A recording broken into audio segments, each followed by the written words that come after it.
Welcome to the Startup Funding Espresso. I'm Hall T. Martin, where we talk about how to raise funding and invest in startups and the time it takes to drink an espresso. If you have a question about startup funding or investing, please go to the website, startupfundingespresso.com, and type in your question into the chat bot in the lower right corner to receive an answer. I hope you enjoy this episode.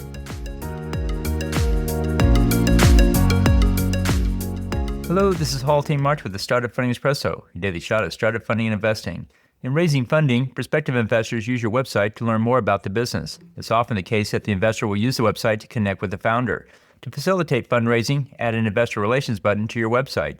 Create a page indicating you are seeking investors and provide a general contact us button to capture their name, phone number, and email address. Indicate that the company is seeking investors and capture their contact details.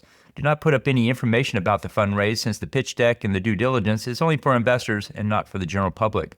For crowdfunding campaigns, consider using your own website rather than a crowdfunding portal. This lets you turn your investors into customers and customers into investors. It's a good way to build your customer base as well as an investor list.